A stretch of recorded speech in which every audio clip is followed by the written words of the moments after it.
What's up folks, welcome back to Garage. I hope today we can finally fix the cooling system of this 940 turbo. I have had an issue, the coolant is boiling and the cooling fan is not turning on. I have tried almost everything, but the solution might be quite simple. Now it seems that it can't hold enough pressure inside the system, so the boiling temperature is not high enough, so the ECU doesn't get the signal from the sensor that turn the fan on. That might be now the problem, but I hope we can solve that today. I have some parts from V parts from Finland. I will Sweden, not Finland. Sweden, sorry. And I have new coolant, but I show that you later. Then I will, I got a few very good comments on my Finnish channel. I will read the information from them. I will translate it for you, and then we will go through what I have already figured out, because I have done a lot of work to figure out the fault of the cooling system. But next I will tell you a little bit more. This is 1992 940 turbo and B230 FT engine. And last winter, when I was driving on the doing some slides on my yard, the coolant started to boil and the fan doesn't turn on, so there's clearly something going on. We started the troubleshooting, checking if the fan is working, the motor, and you can see I have done a few videos, so check my playlist of 940 turbo. You can see there's a relay, that's a cooling fan relay, and there's a 1, 2 and 3 connectors.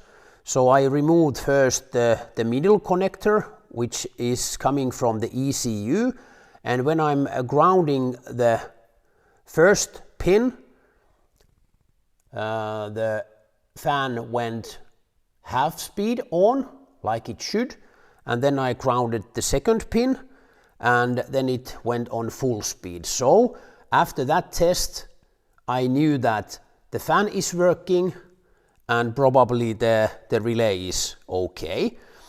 Then there is a sensor. Actually, there's quite many, 3 sensors. That one is for temp gauge going to instrument panel.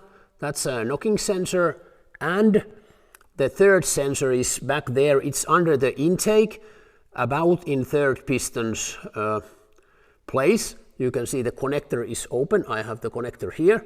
So that one, the back there, the sensor back there is for the ECU, and that sensor gives the signal, or actually the knowledge, the resistance to the ECU. And when it's hot enough, the ECU gives the signal to the relay, and the relay turns the fan on, first half speed and then full speed. When I removed that connector and I started the engine, the fan goes on immediately, because the ECU doesn't get the signal from the sensor, so it turns the fan for security reasons, I think.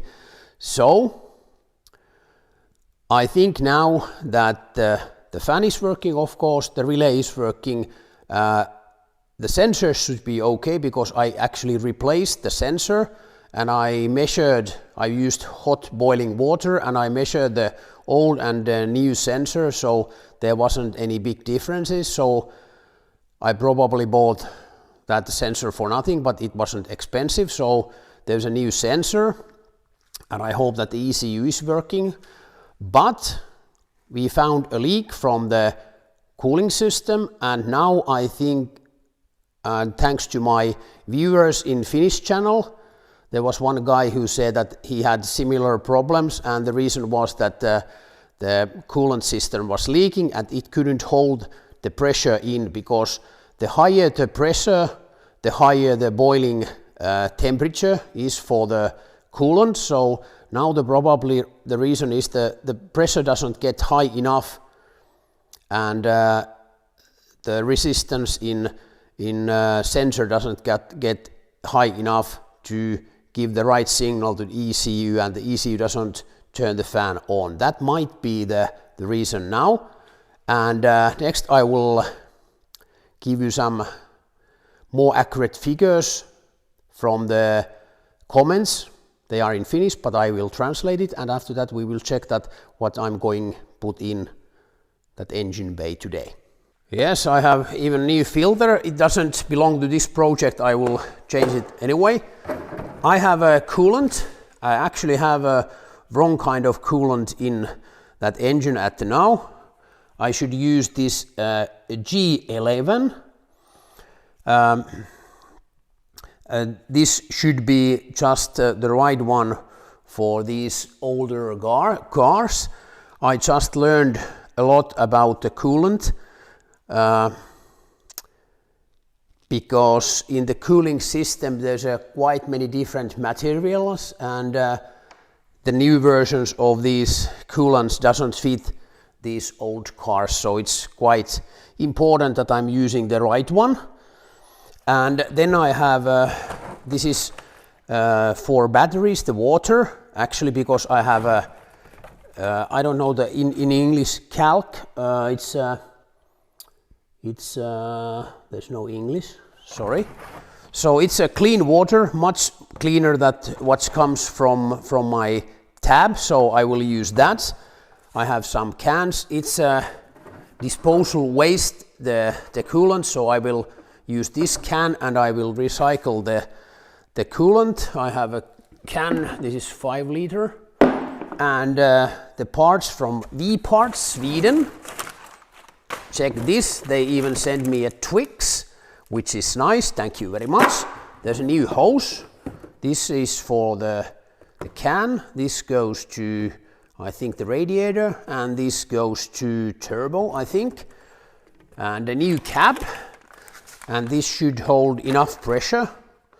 If I remember right, 1.5 bar, maybe. Not sure, but this should be a right cap. And then there's a can. It's not easy with one hand. This is a brand new.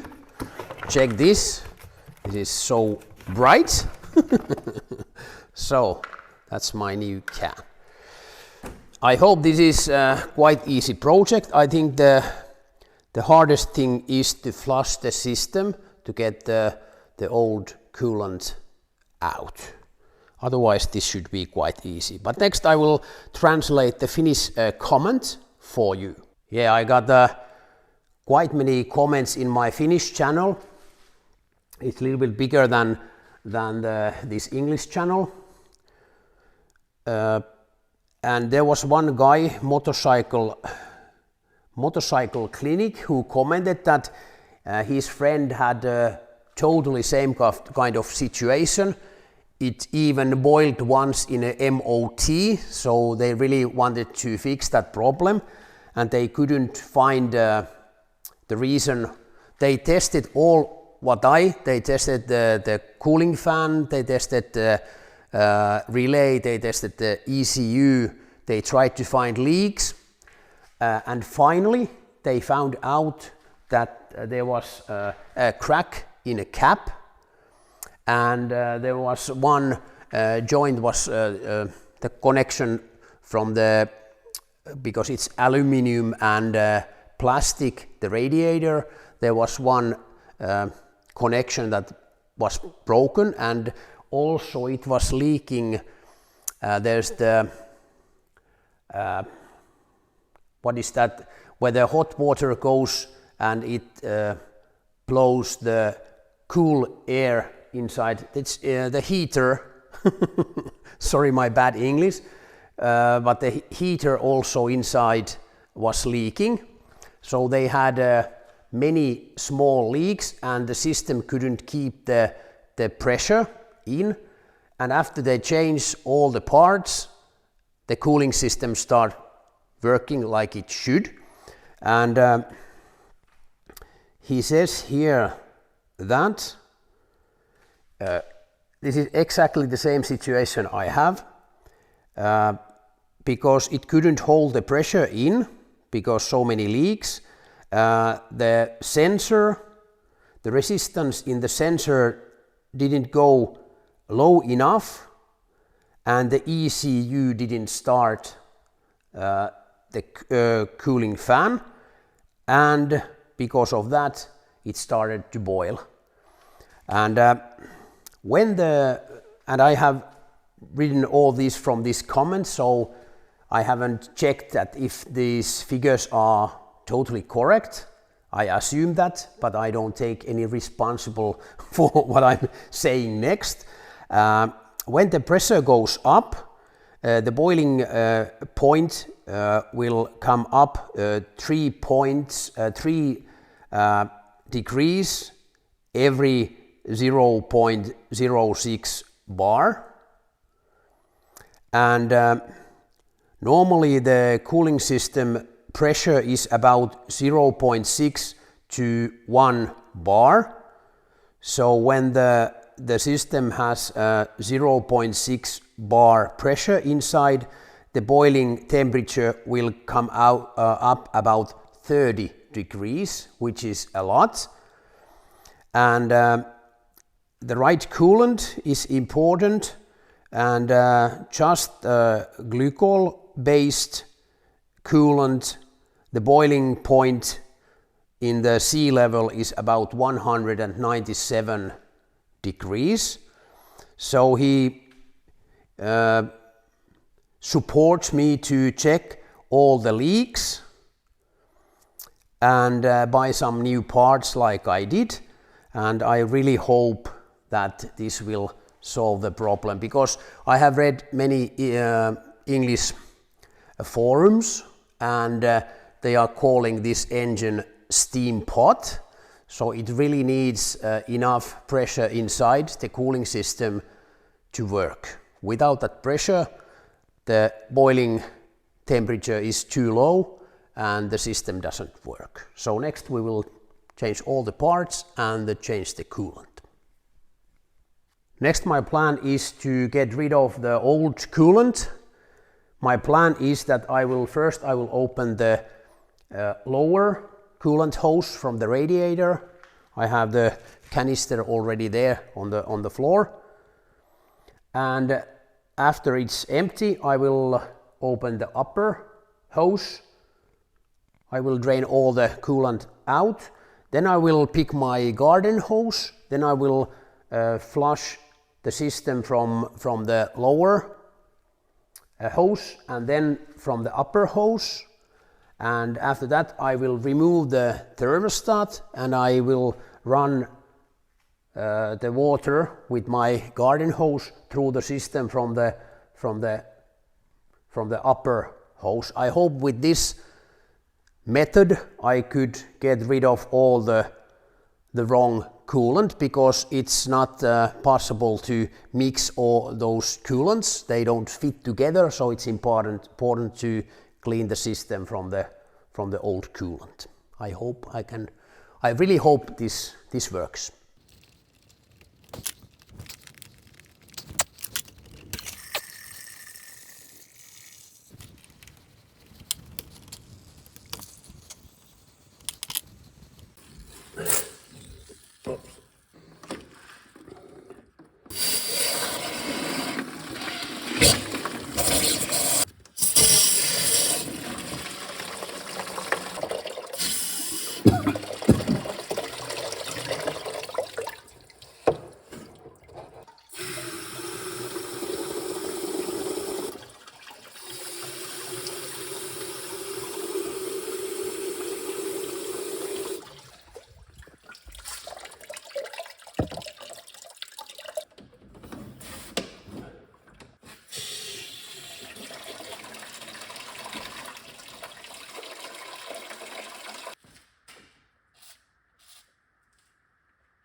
This is kind of messy operation. I don't have a water or well here in this garage, so the water came under my door from my house wall. I'm washing the plants with that hose. That was the first when I opened the lower hose. The dirt, or actually it's plastic. This was brand new, that can, so it was on the bottom of that, so it's not dangerous. So the coolant looks okay.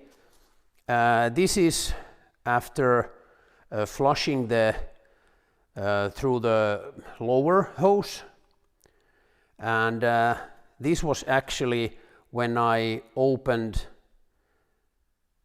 flushed first from the upper hose, and then I removed the thermostat, so this came through the engine. So there was quite a lot coolant in the block, so it's very important to flush the system.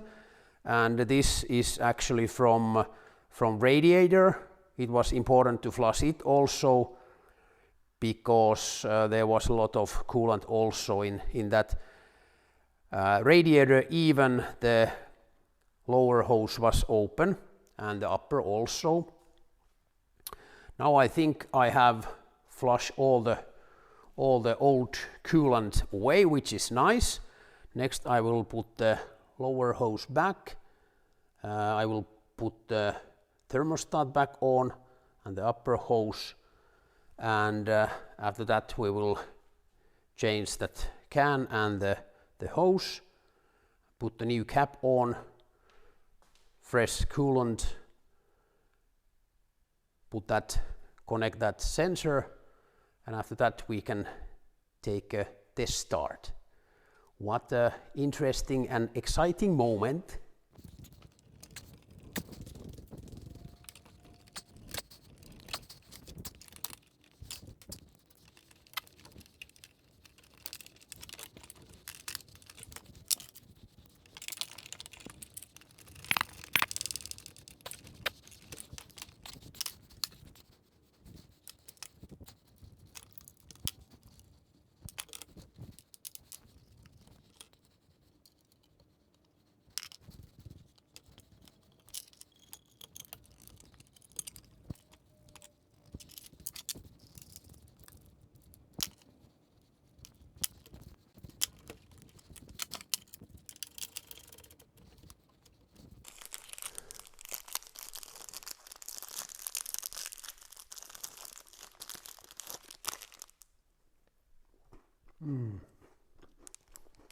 Now one of the most important tasks is done, flushing.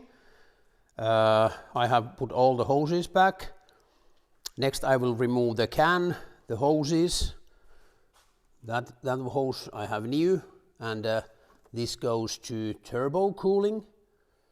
I have to open that, but check this hose which goes to the radiator. You really can see a red color there. Thank you, my wrong coolant. I can see the spot. I hope the radiator is okay. I hope it's just a bad connection that is leaking.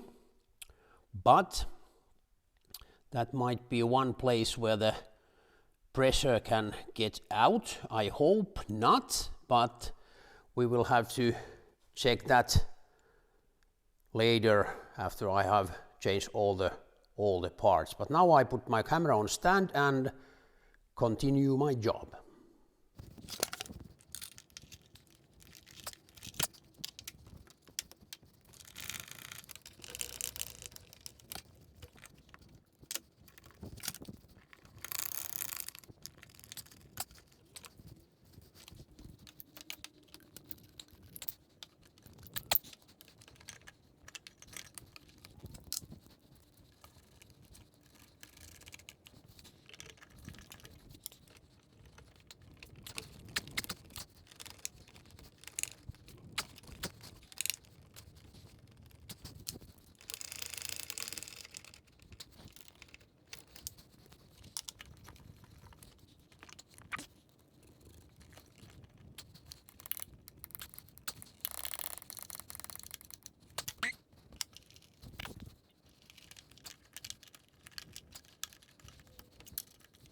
Yes, floor is clean.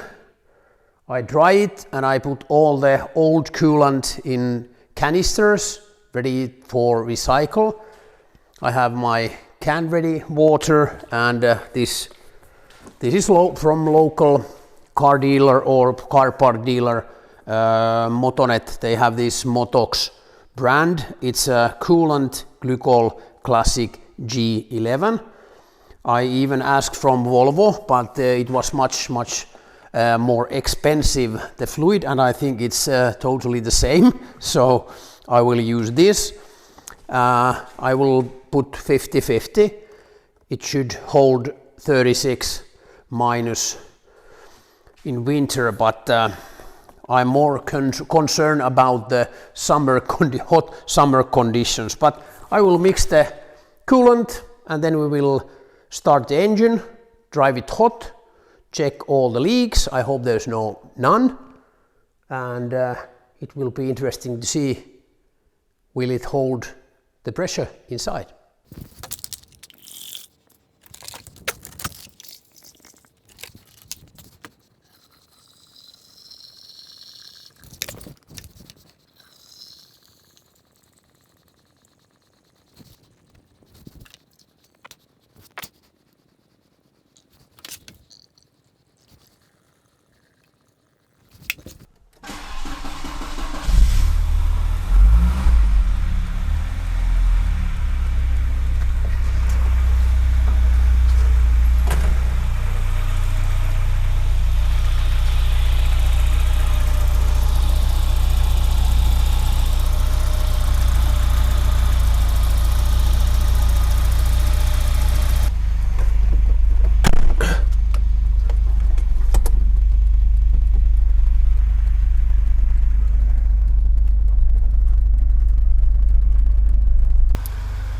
I did actually 2 test drives. First hey, as you can see, just perfect timing. Now the fan is working because I knew it could start because it did once when I was not filming. So first I drove the car warm and I came back in. I measured the temperature, it was okay, but then I went again and then I really give some, I just gave it a lot, tried to drive it hot, and I drive it in, and as few seconds ago the fan just went on like it should. So now it seems that all the trouble was only the pressure. The system couldn't keep the pressure in, so that was the reason why the ECU didn't turn the giving the signal to the relay and didn't turn the fan on. But now it seems to work. There's no leaks, there's only a little bit down there, but it's red, so it's the old fluid there, and all the, you can see that's dry also, no fluid anywhere, so I think I have fixed the problem now. I just wait a second and I do a summary, just a second. Oh yes, I'm so happy. Now it seems that the cooling fan is working like it should. Just a small thing, leak in the system, so it couldn't get the pressure high enough, so the coolant wasn't hot enough for the ECU, and the ECU didn't give the signal to the relay to turn the fan on. Well, that was nice, and thanks for all your comments. Without the comments, especially in my Finnish channel, I think I couldn't solve the problem. And this is the reason why I like to show a lot, even my failures, because I'm learning a lot all the time, because I didn't know the cooling system in 940 beforehand at all, so I started from zero, but now I think I know quite a lot. Next I will take this to the MOT, and maybe I will take this also next summer meet in the Ahvenisto track. I don't know yet, maybe this or 145 if I can finish it on time. And it's not loud because there's a quite they are quite accurate about the noise, so it might be too loud, the 145. This is not so loud, so maybe I take this one. But hey, thanks for watching. Please give me a thumbs up, comments down below, that would be great. And if you haven't subscribed my channel yet, now it's a perfect time to do that, and also ring the bell. Thanks for watching, see you soon.